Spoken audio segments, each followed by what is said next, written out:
30 let, odkar je Slovenija iz svojega registra državljanov brez opozorila izbrisala 25.671 ljudi. Nezakoniti odvzem pravice do stalnega prebivališča je doletel izključno pripadnike republik nekdanje Jugoslavije, med njimi tudi Irfana Beširevića. Irfan, kakšna je vaša osebna zgodba v tem primeru?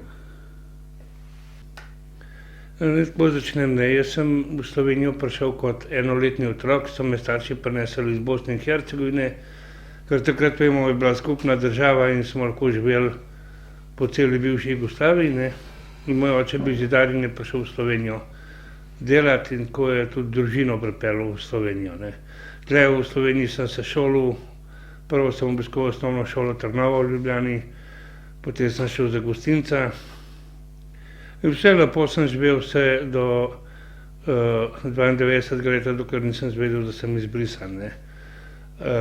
Kako sem to začel? Jaz sem šel na upravno enoto, da si uredim ene dokumente in me na okencu, dobro vem še številka 5, me vprašala, če imam osebno izkaznico s sabo.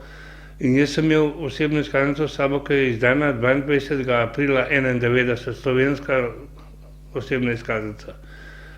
Sem ji dal, jo je vzela, jo je preluknjala in ker si pogledal, je prav pisalo uničeno in mi je rekla pač, da sem izbrisan iz stalnega registra prebivalcev Republike Slovenije. Zdaj, zakaj nisem vložil, ko vsi govorijo o državljanstvu, čeprav to ni vprašanje državljanstva, ampak vprašanje stalnega bivanja. Ker mi smo imeli urejeno stalno bivanje v Sloveniji. Imeli smo tudi slovensko matično številko. Tako da smo v bistvu že po eni strani bili državljani Republike Slovenije, ampak oni so nas izbrisali, kot da nismo urejali državljanstva, čeprav državljanstvo tle ne igra nobene vloge. In potem sem pa vprašal, kaj naj zdaj naredim. Mi je rekla, pojdite na urad za tujce, zrihtajte si tam bivanje, potem si pa lahko pri nas spet urejate. Jaz sem šel urejati, da vidim, kaj je to, sem šel na urad za tujce, tam so bili presenečeni, 2 punce sta bile presenečene, da jaz zase zahtevam bivanje, ker sem slovensko govoril vse, pa sem povedal, kaj je bilo.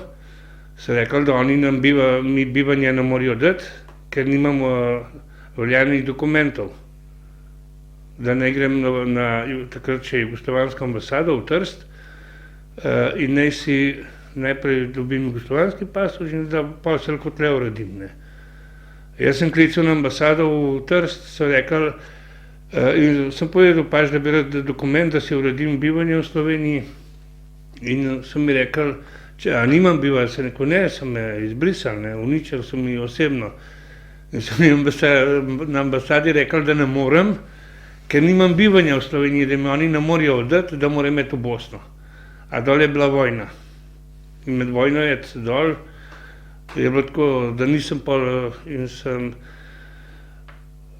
pač ostal sem brez vsega, brez se pravi stalnega bivanja, brez avtomatsko si izgubil zdravstveno zavarovanje, službo, nič nisi imel, ker si bil v bistvu oni s tem, ki so nas izbrisali, nam niso vzeli samo pravic do zdravstva, službe, stanovanja, ampak so nam vzeli naš jaz, moj jaz so mi vzeli, jaz nisem več obstajal. Pa so pa začele težave, nisem mogel delati, nisem mogel nič, sem še iz družino šel narazen in pa kaj čem, brez stanovanja, brez vsega sem spal po parkih, starih avtomobilih, po kleteh. Ko sem videl policijo, sem se odmikal, ko sem videl, ampak nisem pa vedel, da nas je toliko ljudi. Jaz sem mislil, da sem to jaz, pa mogoče še 10-15 ljudi, da je to, da to ni tako množično. In pa se pa seveda, ko sem se preživljal, delati nisem mogel, noben te ni hotel, ker so vsi bali, ker nisem imel dokumentov, bil si tujec v bistvu v svoji domovini, ker Slovenija je bila moja domovina, jaz sem tle odrastel, jaz sem se tle šolal, družino, delal, vse v Sloveniji. In so začele težave, medtem sem prebolel trombozo, pooperativno trombozo brez zdravniške pomoči, 3 dni sem ležal v kleti, brez hrane, brez vsega. Sem komaj preživel, sem imel vročino, vse. Ampak, hvala Bogu, je šlo na boljše, mislim, zdravje, ne.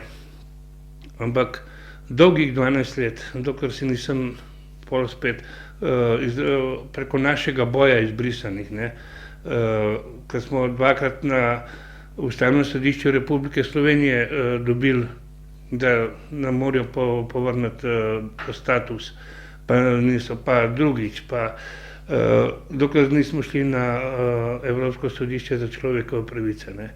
Na tem sodišču smo tudi zmagali in tako da je pol 2003 Republika Slovenija dovolila, da še enkrat imamo priložnost, da zaprosimo za državljanstvo, ne. In jaz sem takoj, sem zaprosil, sem ga dobil, ampak sem imel pa spet probleme, ne. Hotelo so potrdilo o nekaznovanju iz Bosne in Hercegovine, a jaz v Bosni nisem živel. Kako ga naj dobim, če nisem bil tam prijavljen? Potem, ker mi je bilo malo smešno, ne, sem mogel narediti izpit iz slovenskega jezika. Čeprav sem jim dal spričevalo osnovne šole pa vse in je ocena slovenski jezik 4, 4 je bila, sem mogel tečaj delati, ne. Tako da so nas probali na vsak način, da ne bi dobili, ne, da še ne. Ampak mi smo se pač s svojim bojem naprej šli. Pol, ko sem dobil državljanstvo, sem se zaposlil, ampak nisem šel na svoj poklic delati, sem šel za delavca na gradbišču.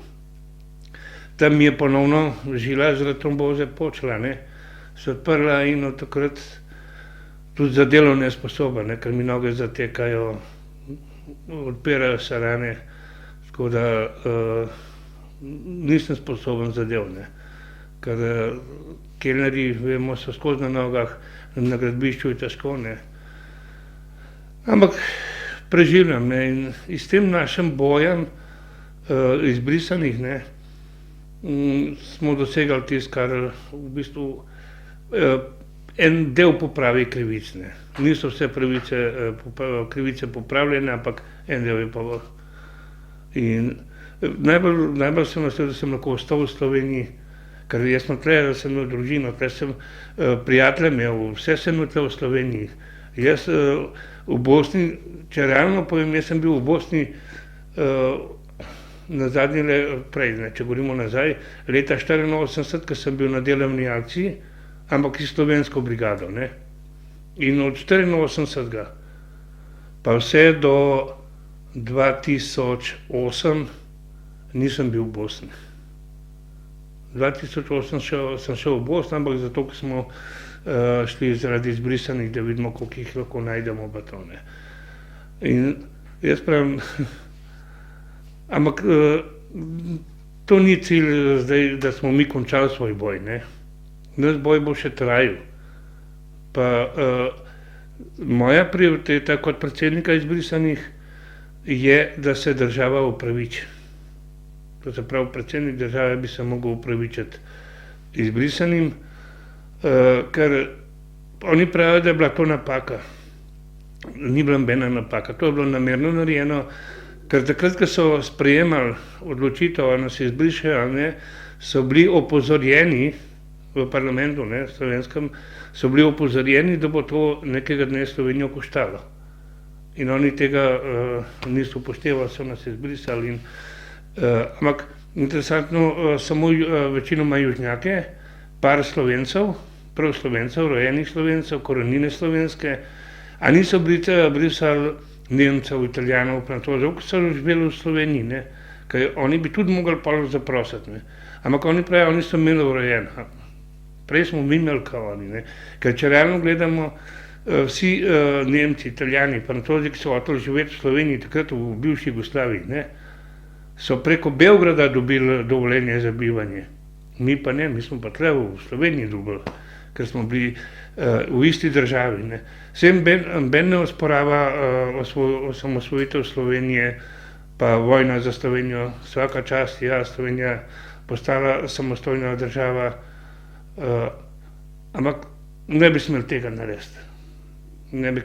Mi pravimo, to je administrativni genocid. Kar niso naredili z orožjem, so naredili na papirju. Ne. Ker vemo, koliko 5000 otrok je izbrisanih. In te otroci, recimo eni, ki so bili maloletni, so v osnovno šolo lahko hodili. Ker so pa osnovno šolo končali, pa niso mogli iti v srednjo šolo, ker so bili izbrisani. Ne. Tako da, pa deportacije so se dogajale. Ne. Policija, če te dobila, brez sodnega naloga, brez kakršnekoli odločbe, te je deportiralo na Hrvaško, ne, ven iz Slovenije. Pa ni biten skes je bil na Hrvaško. Tako da, no, moram pa reči, jaz sem se malo pobral od takrat, ne, čeprav me še zmeri, imam zdravstvene probleme zaradi tega in to, da, ampak Slovenija je in bo moja domovina. Tle sem odrastel, tle bom umrl.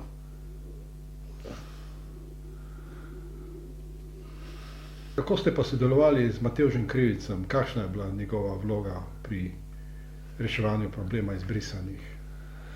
Tako, on je najprej začel z Todorovićem, ne, ker Aleksandar Todorović je bil prvi predsednik izbrisanih, je tudi ustanovil društvo in on je najprej z njim sodeloval, pa smo pa, ker ni prišlo do soglasij o akcijah, o protestih, in to smo pač razdelili društvo. Ne. Oni so ostali DIPS, mi smo pa ustanovili civilno iniciativo izbrisanih aktivistov.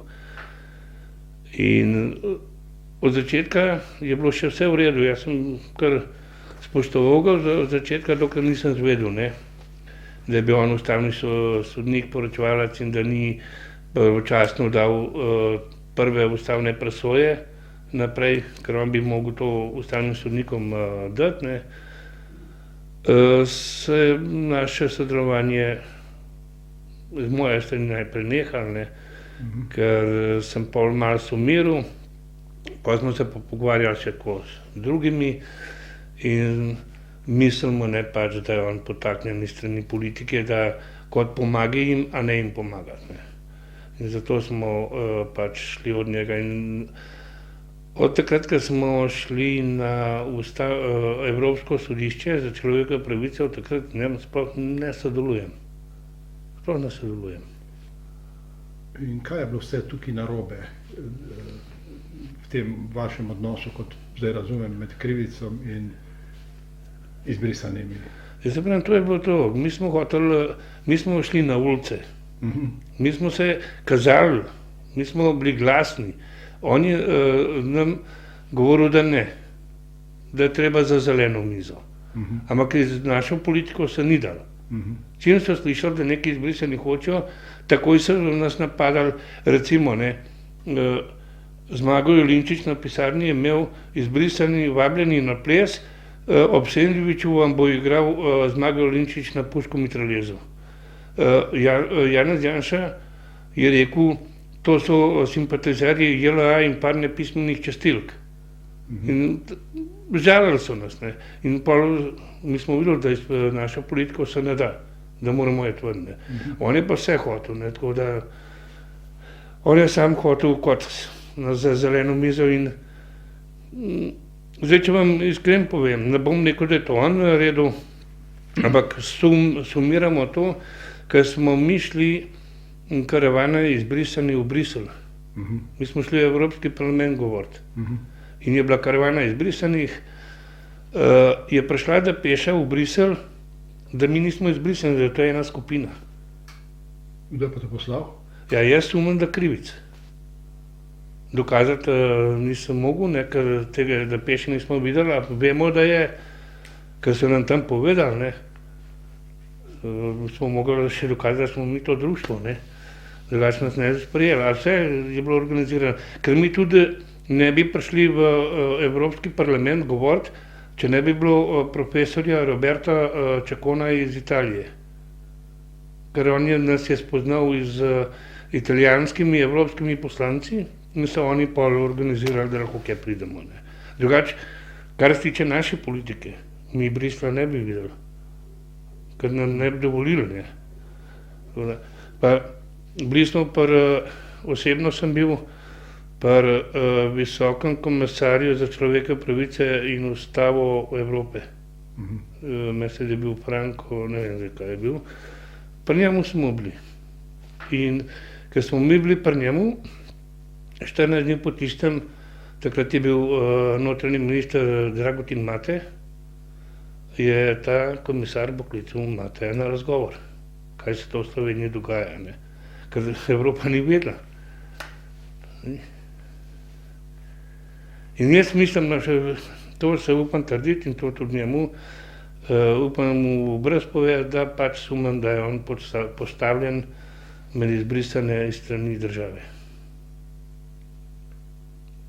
Ja, po drugi strani je pa vodil določene sodne postopke, ni? On ni mogel voditi, ker on ni odvetnik. Angažiral se nekako. Je, ampak to je posameznikom, ne društvu. Našemu društvu ne, ker nismo imeli vse svoje. In se pravimo, od takrat, ko smo šli v Bruselj, nismo več sodelovali. Napravim, enem je pomagal izpisati to. Pritožbe. Pritožbe pa to, ja. Ampak to je, zdaj, če jaz vam pomagam pritožbo napisati, ne, a tam pa drugo delam, je pa dvoličnost. Tako da jaz mislim, da je to tono. Še to bi vprašal, delovali ste tudi v centru Rog, ki ga je mestna oblast lansko leto podrla. Kakšna je bila vloga Roga v primeru izbrisanih? Kakšno vlogo je odigralo ta center Rog? Mi kot izbrisani, težko smo kje prostor dobili.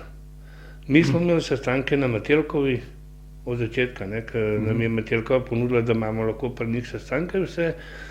Potem leta 2006 je bil zaskotan Rog iz strani študentov. To je bilo marca in mi smo maja prišli na njihovo skupščino, kakor so jo imenovali, skupščina Roga, in smo se predstavili in smo rekli, da rabimo prostor za sestanke, pa to so takoj pristali, so nam dali prostor. Potem pa še smo se zmenili, da tukaj je bil pa še Kurnik, Barbara Bernec, pristotnik Sarabate, in smo dobili, da si lahko urihtamo tukaj, ki je bil pol socialni center. Tako da smo izbrisani, pač bili pol del socialnega centra.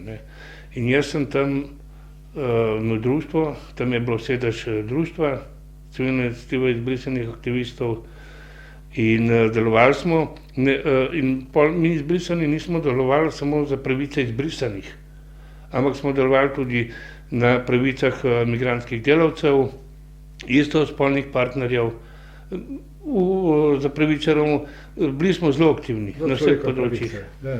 Tako da vse do lanskega leta, februarja, dokler niso podrli, ampak ko je mestna občina prišla noter iz stroji, je prvo podrla socialni center. In podrla so, ampak so nam uničili dokumentacijo pa vse. Nič nismo dovolili, je bilo vse uničeno. Zdaj imate kje prostore? Ne, nimamo prostorov, dobivamo se tam pri Kino Šiška na sestankih, svojih prostorov pa pač nimamo.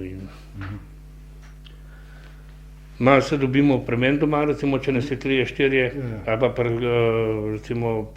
Jelki Zoren, ali pa gor, ko imajo pri Kino Šiška, da vem, kaj je tisto eno društvo in imajo svoj prostor, ali pa Metelkova, ko nam dajo spet prostore, da imamo lahko sestanke. Kakšna je bila pa vloga Aleksandra Todorovića? Tukaj moram pa reči, ta pokojni predsednik, on je bil prvi predsednik, on je prvi začel z bojem za izbrisane. In on je bil res aktiven in delal na izbrisu. On je res gorel za izbris in hotel je popravil krivic. Res, da ga ljudje niso marali, ker pač on je nič v šparu besed. Kar jaz gledam, kaj bom rekel. Nočem žaliti, nočem nič, ampak da se ve, zakaj je to. In on je bil, da vam iskreno povem, zame res velik borec za pravice izbrisanih, in ne samo izbrisanih, kot sem naštel še drugih, ne. Ker je se postavil na čelo in on, če njega ne bi bilo, ne verjamem, da bi obstajala društva izbrisanih. Ker on je prvi, on je prvi šel gladovno stavkati pred živalski vrt. In ko so ga vprašali, zakaj pa tle, zakaj ne pred parlamentom, pa je rekel, ne, prej bom tem opicam dokazal, kot pa parlamentom, ne. Tako je on začel z bojem za izbrisane. Vi ste tudi za vaš boj dobili nekatera priznanja. Dobro, jaz sem dobil eno priznanje, sem dobil, to so ga podavali Mirovni inštitut, pa Slovenska filantropija, to je pa nagrada, in to, če še rečem, sem bil prva oseba, ki sem to nagrado dobil v Sloveniji, to je bila nagrada Živka Pregla, to je pa pač v boju za človekove pravice. Kaj bi vi na podlagi te izkušnje z izbrisom, kaj bi bilo vaše sporočilo ljudem v Sloveniji? Je moje poročilo ne samo ljudem v Sloveniji, v Evropi, na svetu. Po celem svetu. Ja. Želim si, da nikjer več ne bi se kaj takega zgodilo. Da ne pride do izbrisa, ker v tem sporočilu je Črna Gora umaknila svoj, ker Črna Gora je malo manjkalo, da bi to naredil. Pa je bila opozorjena, poglejte, kaj je v Sloveniji. Tako da niso naredili, ne. Če ne bi isto imeli probleme, tako kot ima Slovenija zdaj, ne. Se moram reči, tle edino, kar bi še, kakor se neko upravičilo predsednika države, čeprav ni on bil takrat, v tem, ni bil predsednik države, ni bil nič, ampak je pa zdaj. Mi že 20 let delamo na tem, da se nam država upraviči. Država, meni je žal, ko govorim država, ker država je narod. Politika, da se nam upraviči. In če gledamo, veliko izbrisanih je še na sodišču, ker niso dobili še statusa. In recimo Čulibrk, on je v Beogradu živi zdaj, je mogel iti na ustavno sodišče, zaradi tega, ker mu ne dajo še, ne. Čeprav po tistem zakonu bi mu odloku ustavnega sodišča bi mogel dobiti, ne. Pa nič ne. In želim se, da to kjer več na svetu se ne bi zgodilo. Ajde, jaz rečem, vse je še v redu, ampak ko starše ločijo od otrok, recimo mama pa otrok sta ostala tle, oče pa mogel iti iz Slovenije ven, ne. In pa nazaj, ali pa kontra so otroka med počitnicami poslali v Bosno, na dopust, ne, med počitnicami šolskimi, in tam se je začela vojna in ni mogel nazaj prijeti. In je izbrisan.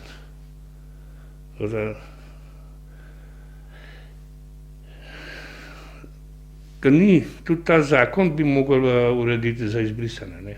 Zakon za izbrisane ne obstaja.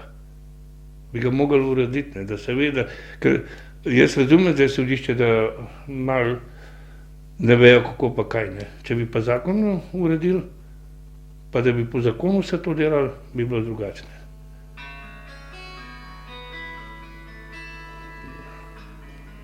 Gospod Tetman, hvala. Hvala vam.